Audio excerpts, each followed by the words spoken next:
नमस्ते दोस्तों, आज हम आपको लाडनू नगर पालिका द्वारा जो एक योजना है स्वच्छ भारत मिशन, उसके अंतर्गत जो ऑटो टिपर चलाए जा रहे हैं उनके बारे में बताएंगे। देखिए, ऑटो टिपर के जो टेंडर हुए हैं, सबसे पहले तो हम उसकी बात करेंगे।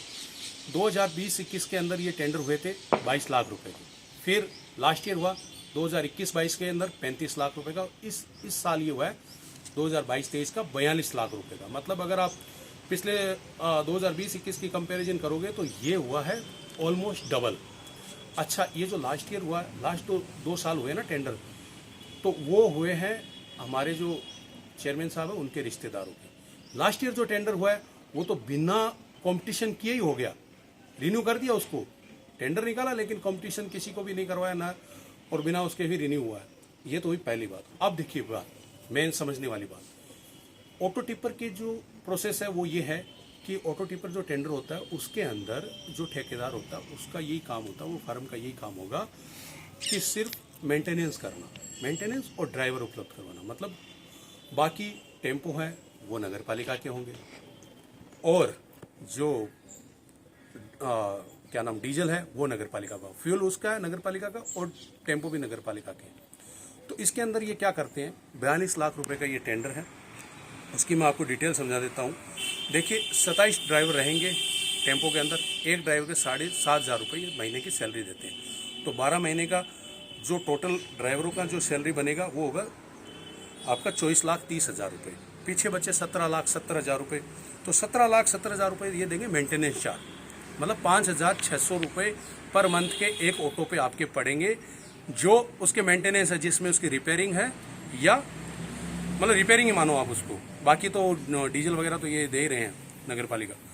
तो 5,600 रुपये हर टेम्पो पे, 17,70,000 रुपये एक साल के सिर्फ मेंटेनेंस के, जिसमें से 6 से 7 टेम्पो तो नए हैं जिनकी मेंटेनेंस बनती नहीं है। तो 1 ईयर के लिए, 2 ईयर्स के लिए होता ही कंपनी की जो रूल्स है। ये हुई बात। अब देखिए, आपको मैं बताता हूँ, इसके अंदर एक और खेल है। आप देखोगे तो ऑलमोस्ट 15 ही टेम्पो आपको रनिंग में मिलेंगे। 12 टेम्पो तो शहर के अंदर आपको कभी दिखेंगे भी नहीं। कभी वो गैराज में खड़े हैं 4, कभी कहीं खड़े हैं, कहीं हो सकता है कॉन्ट्रैक्टर के घर पे भी खड़े हों। चेक किया जाए उसको, 12 टेम्पो तो रनिंग में रहते नहीं। उन 12 टेम्पो के जो आप 7,500 रुपये अगर ड्राइवर के करोगे और मेंटेनेंस चार्ज को अगर तुलना करोगे तो एक साल का 18,66,000 रुपये खड़े टेम्पो के ये उनके बिल बन जाते हैं। उसके साथ जो वो खड़े टेम्पो, उनके डीजल के भी बिल बनते हैं, फ्यूल का भी वो पैसा उठाया जाता है। तो कितने लाखों रुपए का ये सिस्टम है इनका। फिर आप इसके बाद में आप आ जाओ कि देखिए, गार्बेज जो है, जो वेस्ट है, उसको कलेक्ट करने के लिए अलग एक सिस्टम है कि गीला कचरा अलग से, सूखा कचरा अलग से, और टेम्पो दिन में 2 बार आपके द्वार पे आएंगे। ये इनका एक सिस्टम है। उसके बाद में हर टेम्पो पे जीपीएस कंपलसरी है, ताकि पता रहे कि कौन सा टेम्पो अभी कहाँ है और आज कितने राउंड किए और कहाँ कहाँ किया। जीपीएस सब सिस्टम बंद है इनका जीपीएस का। अगर आप जीपीएस अगर इनके चालू हैं तो आप मैं जो बता रहा हूँ उसको अपन तुलना कर सकते हैं। भाई 12 टेम्पो अगर मैं बता रहा हूँ बंद है, तो वो बताएं कि कहाँ पे है, ये कहाँ चल रहे हैं। आजकल तो ऑलमोस्ट सभी गलियों में, हर तीसरी गली के अंदर सीसीटीवी कैमरा है, तो उससे पता चल जाएगा जीपीएस की लोकेशन, और उसकी लोकेशन पता चल, बाकी जीपीएस तो बंद ही है। ये हुई। फिर उसके बाद में शाम को सब टेम्पो जो नगर पालिका की संपत्ति है, वो तो नगर पालिका के किसी स्थान जो उन्होंने तय कर रखा वहाँ पे जमा कराने होते हैं, चाहे वो स्टेडियम है चाहे नगर पालिका कैंपस है। कैंपस में जगह नहीं है तो नगर पालिका स्टेडियम में उनको जमा कराना होता है, लेकिन शाम को वहाँ पे सारे टेम्पो इकट्ठा ही नहीं होते। तीसरी बात, इनका कोई अटेंडेंस का रजिस्टर मेंटेन नहीं है। अटेंडेंस पे आज हमने गए थे तो हमें 6 ही टेम्पो मिले वहाँ पे, 27 में से सिर्फ 6। कितना बड़ा ये सिस्टम है, कितना बड़ा ये खेल है, वो आप अपने विवेक से समझे। हमारा काम है आपको डाटा बताना। अब उसके बाद में मैं आपको छोटी सी बात बता रहा हूँ, अगर एक दिन भी आपकी गली में टेम्पो मिस होता है तो नगर पालिका या सरकार को 1,000 रुपये का लगभग उसका लॉस होता है, और जो संबंधित फर्म है उसको उसका फ़ायदा मिलता है।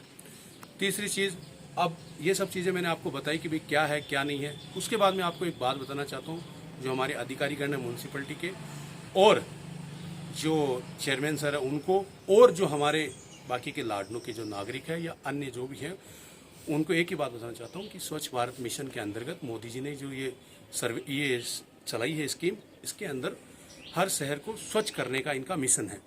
इसके अंदर इन्होंने नगर पालिका की जो एक्ट बना हुआ है राजस्थान नगर पालिका 2009, उसके अंदर सेक्शन है 227। उसके अंदर स्पष्ट रूप से इन्होंने कहा है कि duties of municipalities in respect of solid waste management and handling. उसके अंदर सॉलिड वेस्ट का जो मैनेजमेंट और उसके हैंडलिंग के अंदर नगर पालिका की ड्यूटी है ये, उस एक्ट के अकॉर्डिंग।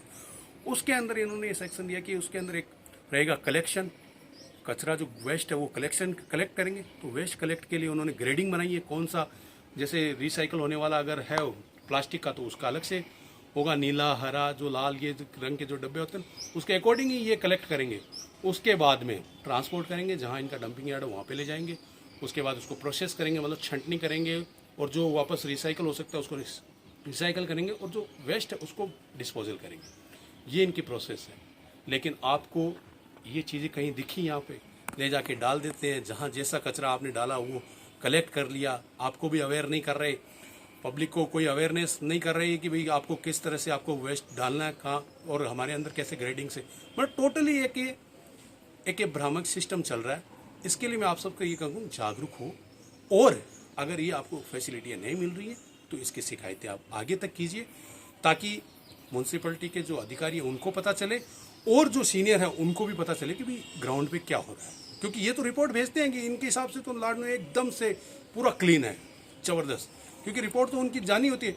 लेकिन आप अगर उस रिपोर्ट को वापस चैलेंज करोगे, भाई देखिए हमारे यहाँ ये ऐसा नहीं हो रहा, तो इनके सबक ठिकाने आएंगे और ये भ्रष्टाचार मुक्त होगा ये सिस्टम। Thank you.